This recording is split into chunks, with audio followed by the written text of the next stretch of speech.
for today's class. So today we will be focused on the Yom Tif, the upcoming Yom Tif of Purim. And I want to bring up on the screen a very interesting midrash that's brought in connection to the story of Purim. Actually, a midrash that's or a parable that's brought in the midrash to describe Haman's plot. So I'm sure you're all even vaguely familiar with the story of Purim, but in our story of Purim, Haman is the very evil prime minister of King Ahasuerus, and he wants to make a decree to annihilate the Jewish people, totally wipe them out. He gets Ahasuerus' approval, and the story of Purim is the Jewish people's miraculous salvation, how Hashem saved us from this terrible decree, and that's what we celebrate on Purim. So let's begin by reading the midrash, very, very interesting midrash, and then the Lubavitcher Rebbe in his talk really dissected this midrash. like a student of the Talmud would do, dissect this midrash and analyze it. The purpose of today's class is to see what messages and inspiration we can glean from this very interesting midrash. So let me share my screen so you can all see it with me. Here we go. I think that worked. Okay, good. So the midrash says, and I'm going to read it out loud. You can follow along with me. What is an apt parable for Haman, the evil one? To what can he be compared? To a bird which made its nest on the shore of the sea, and then the sea came and swept away the nest. The bird said, I will not budge from here until the sea becomes dry land, and the dry land becomes the sea. What did the bird do? Took some water from the sea in its mouth and dropped it on dry land, and took dirt from the land and dropped it into the sea. Its friend came and stood alongside. He said to the bird, you ill-fated, hapless one, how do you ever hope to succeed? Similarly, Hashem said to Haman the evil one, fool of fools, I myself planned to destroy the Jewish people and was, as it were, unsuccessful. As it is written, he intended to destroy them were not that Moses, his chosen one, stood before him in the breach to return his wrath from destroying. And you, Haman, think you will be able to decimate and annihilate them? I swear by your life that your head will be in place of theirs, and they will be saved, and you will be hanged. This is the midrash, okay? So very, very interesting parable that the medrash gives. The medrash is saying that the annihilation that Haman had this idea to destroy the Jewish people, completely destroy them. And what does the midrash compare Haman's plot to? To a bird whose nest was swept away by the sea. So the bird, so to say, wants to take revenge on the sea. So the bird thinks that he's going to fill the sea with dry land. So beakful by beakful, the bird thinks he's going to make a difference.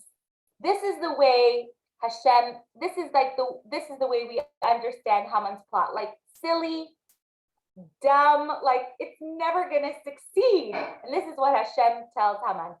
Even I wanted to try to destroy the Jewish people after they sinned with the golden calf. I was fuming angry, but nice try. You're never going to destroy them. Like you have no hope.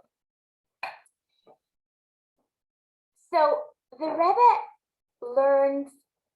as we know, every single midrash, piece of Talmud, every piece of Torah contains so many layers of depth, so many layers of messages, right, capture so many secrets. And so the Rebbe wants to help us analyze this medrash and teach us what it is that the medrash is trying to tell us here. What is the message? What is the message here that helps us understand our journey as a Jew, what it means to be a Jew in today's day and age? I'm going to stop the share for just a minute because we're going to come back to this shortly. So the Rebbe says, first and foremost, before we begin to explain this medrash, we have to really break it down because the medrash itself is very confusing. And the Rebbe actually brings quite a few problems he has, so to say, with this medrash. Number one, the Rebbe says, the role of a metaphor in the medrash or in Talmudic literature is to explain or to clarify a difficult concept, a question that we are struggling with. Now, what component of Haman's story needs to be better understood? What's not clear about Haman's story that the Medrash comes with this very elaborate metaphor of a bird that's attempting to take revenge on the ocean by draining the ocean one beakful at a time. So what exactly is not clear here? Number two, the Rebbe says that in this midrashic story, in this parable, the sea first swept away the bird's nest, and that's what aroused the bird's revenge. So the Rebbe wants to know, what is the parallel here? What did the Jewish people do to Haman that aroused him so much that he wanted to destroy them? Right? If the Jewish people are compared to the sea and Haman's compared to the bird, what exactly aroused the bird's revenge? Why was Haman so infuriated? What did we do to him that he decided he wants to annihilate us? And the Rebbe asks further. The Rebbe's not done. The Rebbe says, in number three, the bird was foolish, stupid, right? For thinking that he was going to dry an ocean drop by drop by drop. Like, that is a ludicrous proposition, right? And now Haman, who's the viceroy of the greatest empire of that time,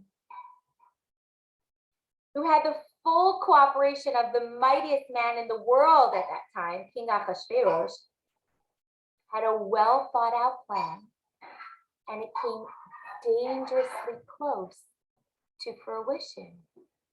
So why then is Haman's plan compared to the bird that's trying to drain the ocean? The bird we know is foolish. Haman's plan actually was very well thought out, and he had full cooperation of the hierarchy of the empire at that time. So as we see, and this is the Rebbe Rebbe's very classic way of learning, is the Rebbe will take a story or take a verse or take a paragraph in Torah or in Torah literature and analyze it and question it so we can get to the depths of it, so we can get to the bottom of it. The Rebbe asks one more question, which is important to add. At the end of the Medrash says that Hashem said to Haman, "Fool the fool, I myself planned to destroy the Jewish people and was unsuccessful." So the Rebbe asks, how can Hashem be unsuccessful, right? Who can possibly stop Hashem from executing his plan? So this is, again, this is the medrash that the Rebbe analyzes in a talk he gave on Purim in 1964. And we are going to take apart this medrash and learn, and uncover the secrets and the depth and the wisdom in this medrash. What was it that really bothered Haman about the Jewish people, right? What was it about the Jews that struck such a deep chord in so many Hamans throughout our ages until our very own times, right? The Jews have always been persecuted. The Jews have always been a target. Why the Jews? Why? Are we that different? Do we look that different? Right? We all golf. We all like sushi. What is it about us that the Hamans of the world can't stand? This medrash gives us a perspective. Like that little desperate bird in the medrash that was trying to take revenge for a nest which the sea swept away, Haman felt that as long as the Jews are alive, the nest he attempted to build would be washed away. What does this mean? So the Rebbe explains this in a beautiful way. The Rebbe says, 1 millennium before Haman was born, the Jewish people received the gift at the foot of Mount Sinai. The Jewish people received the Torah. And the gift of the Torah instilled in every Jewish person this moral compass, right? This spiritual responsibility. That we have a responsibility to ourselves and we have a responsibility to the world, to transform the world, to bring light, to create a place, a piece of heaven down here. Now, you know, and I know that what's heaven for one person might not be heaven for another person, right? If you want to give piano lessons to a 4-year-old little Mozart, that is heaven. But to another 4-year-old, piano lessons may be pure torture, right? Heaven for the Jews was hell for the Hamans of the world. The Jews were looking to create, we look to create an environment where moral law prevails, where there's limits to power, where there's limits to barbarism, where there's spirituality, and where there's kindness, and where there's light. And that there are many people, many Hamans that do not want, this is not heaven for them. They're looking for self-glory. They're looking for power. They're looking for control. So Haman knew that if the Jews exist, then his nest, so to say, or his heaven will never be able to take root. And therefore the Jews must be obliterated. Like we can't have competition here. There can't be two nests. It's either the Jewish nest or my nest. Now Haman was no dumb person. He knew this was not an easy task. And he witnessed, he knew in history that there were many powerful and seemingly permanent nests that were washed away by the Jewish sea, right? Haman knew what happened to Paro. Haman knew what happened to Sanherib. Haman knew what happened to Nebuchadnezzar, all these great powerhouses that hated the Jews, how they each attempted to drain the sea to eradicate the Jews once and for all, and how they each ended up eradicated and forgotten themselves. So what was the secret of the sea? It's here where Haman invented this brilliant strategy. Haman invented this strategy. Haman said, in order to, that's my phone, sorry. In order to solve this Jewish problem once and for all, he was going to take beakfuls of water and dump it on dry land.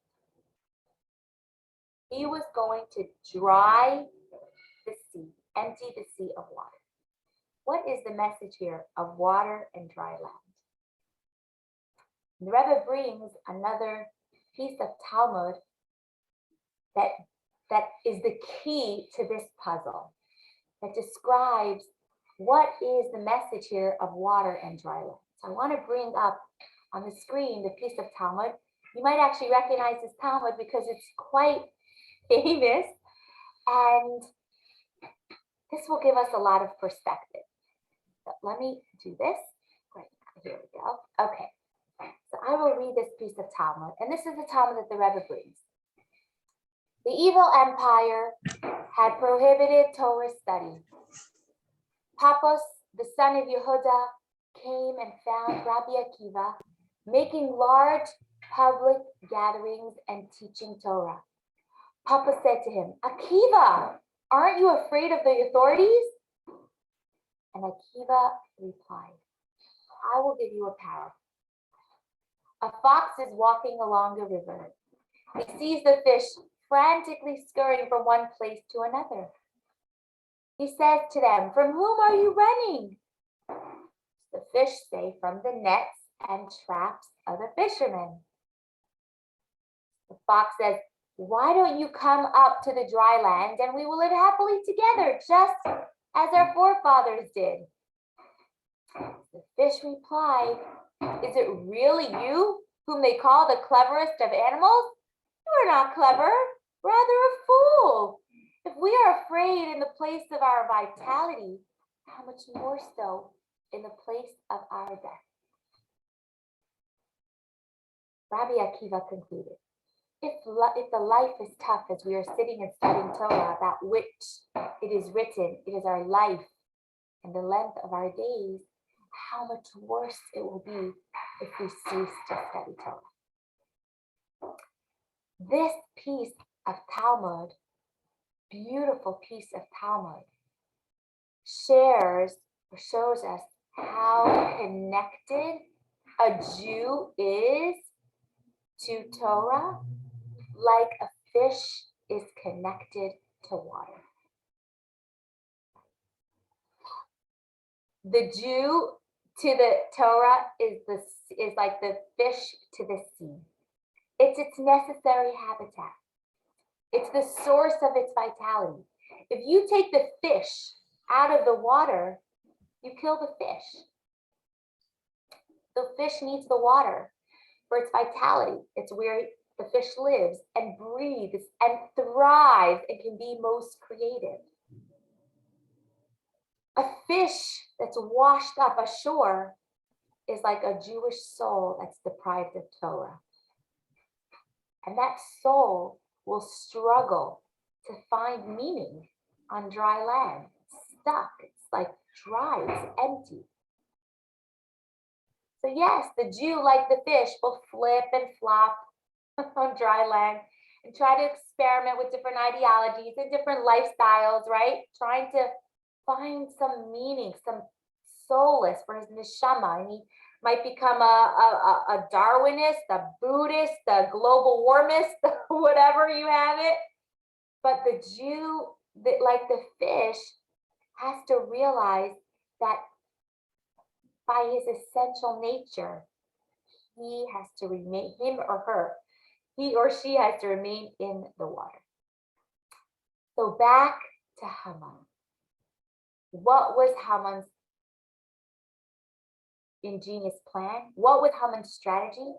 Haman understood that what he had to do was to dry up the sea. Dry up the sea. Sever the relationship between the Jewish people and their Torah. Teach the Jewish people how to become land animals. Right? And in the words of the fox in the Medrash, let's live together in peace, right?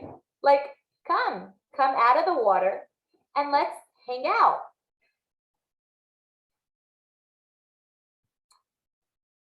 why did the Jewish people deserve, right, this decree in the story of Purim? Why was annihilation decreed on the Jews of that generation? You know what it says in the Talmud, what it says in Purim's story? Because they enjoyed the feast of King Ahasuerus, of the Persian king. Note the words of the Talmud. The Talmud doesn't say that they were guilty of eating non-kosher food, right? No. Actually, there was a kosher section. There was kosher wine and food at Ahasuerus' party. The issue that Hashem had with the Jewish people is that they enjoyed the feast of that wicked man. It was not the food, it was the transformation of the Jewish psyche. It was the transformation that happened in their heads, right? That, you know what? Yeah, let's go rub shoulders with the celebrities in the White House, right? Let's go have our picture taken and on the front page of the Shushan Times, right? Yes, they felt, the Jewish people at that time, they finally made it. After 70 years of exile from the land of Israel, they had set themselves free from this Jewish stereotype, and now they're equal. They're members of equal standing at Ahasuerus' party. So the fish left the water. The fish left the water, and they were given a royal welcome. And everybody was cheering for the fish. You finally made it out of prison, right? The fish was flipping and flopping to demonstrate how happy it was, but inside the fish was done. This was Haman's strategy. Dry up the sea, take the Jews out of the water, introduce them to dry land, and that's it. They're vulnerable to destruction. That's it. So what does Hashem say to Haman? And I apologize, I may go a few minutes over time, so I want to finish this. What does Hashem say to Haman? Hashem says to Haman, fool of fools, I myself planned to destroy them and was not able to do so. And you, Haman, you thought you would be able to decimate and annihilate them? This medrash, the Rebbe says, and this is so moving.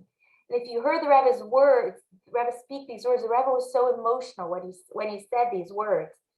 This medrash and this response from Hashem captures the essence of a Jew. That God himself, so to say, cannot destroy the Jews, even when they leave the water. Why? Because the relationship between Jew and Torah is intrinsic. It's essential. It can never be severed. It might be eclipsed, it might be hidden, and there might be a shadow, but unlike the fish, the Jew can never really leave the water. Because what happened at Mount Sinai was that Torah became part of our very DNA. We can love it, we can hate it, but we can't ignore it. We can run away from it, but we cannot stop being defined by it. And I want to just end with a story, beautiful story. The previous Lubavitcher Rebbe sent a few of his Hasidim to far-flung places to inspire, right, lost Jewish souls. This was the previous Lubavitcher Rebbe was the first of the Chabad Rebbeim to send out shluchim like we know them today, right? So the Hasidim that were sent took on this mission with a lot of excitement and passion. And after some time, they returned to report to the Rebbe what happened on their travels, on their mission. The Hasidim told the Rebbe that we located a few Jews and we helped them come closer to their Yiddishkeit. And they were looking like for an appropriate metaphor to describe their work. And so they told the Rebbe that their work was like that of traveling scribes. traveling ritual scribes who fix faded letters on a holy Torah scroll. The faded letters were these neshamas, were these lost souls. The previous rabbi, looked up at these chassidim in shock. Faded letters, he said. Faded letters? They are not faded letters. They are like the holy letters of the 10 Commandments etched in stone. Letters that are engraved in stone can never fade, right? They are one with the stone. You can't separate them. Yes, they may get dusty. They might need a little vish up, like we say in Yiddish, but their letters are holy and pure and intrinsic. This is what Hashem is telling Haman. Yes, even I tried. When the Jews sinned, I planned to destroy them, but I could not. You know why? Because my relationship with the Jewish people is deeper than all of our issues with each other, right? It's like the relationship between parents and children, right? Parents can sometimes get very frustrated from the behavior of their children, or children can make their parents' life very miserable. But it's this amazing bond. You never stop loving your child. A kid is a kid, a child is a child. And this is what Haman did not realize, right? That the fish may leave the water, but the Jew will never die. And this connection that the Jewish people have to the Torah, to Hashem, is eternal, and it's forever, and it can never be severed. And as I wrap up, I just want to say that I realized when I was preparing for this class, and this the Rebbe did not mention in this specific talk, was that interestingly enough, that the every month of the Jewish calendar has a different zodiac sign, right? A different metaphor is used. And the sign for the month of Adar is fish. Yes, there's something so beautiful about fish. And this is the message of this month, that yes, we Jewish people are connected to fish. There are many, many beautiful ways of understanding this, but just like a fish needs the water, and fish really can never survive without water. That's our connection to our Torah, and that's our connection to Hashem. So with that, end today's